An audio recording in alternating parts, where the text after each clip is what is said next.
आखिरी प्रयास। एक समय की बात है, एक राज्य में एक प्रतापी राजा राज करता था। एक दिन उसके दरबार में एक विदेशी अंगदूत आया और उसने राजा को एक सुंदर पत्थर उपहार में दिया। राजा वह पत्थर देख बहुत प्रसन्न हुआ।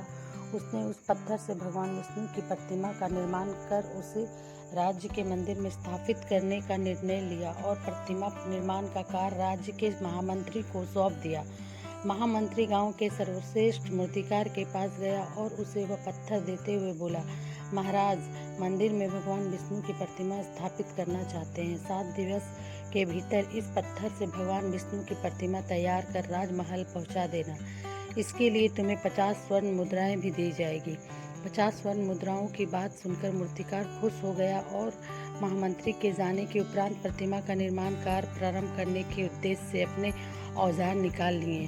अपने औजारों में से उसने एक हथौड़ा लिया और पत्थर तोड़ने के लिए उस पत्थर पर हथौड़े से वार करने लगा, किंतु पत्थर जस का तस रहा। मूर्तिकार ने हथौड़े के कई वार पत्थर पर किए, किंतु पत्थर नहीं टूटा। 50 बार प्रयास करने के उपरांत मूर्तिकार ने अंतिम बार प्रयास करने के उद्देश्य से हथौड़ा उठाया, किंतु यह सोचकर हथौड़े पर प्रहार करने के पूर्व ही उसने हाथ खींच लिया कि जब 50 बार वार करने से पत्थर नहीं टूटा तो अब क्या टूटेगा।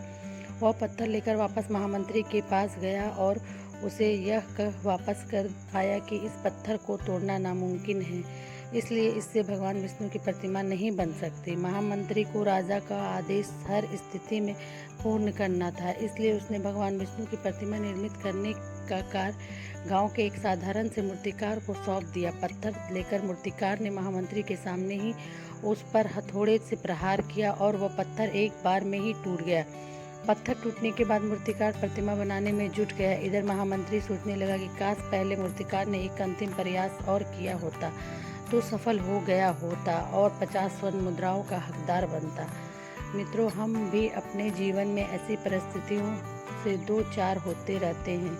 कई बार किसी कार्य को करने के पूर्व या किसी समस्या के सामने आने पर उसका निराकरण करने के पूर्व ही हमारा आत्मविश्वास डगमगा जाता है और हम प्रयास किए बिना ही हार मान लेते हैं।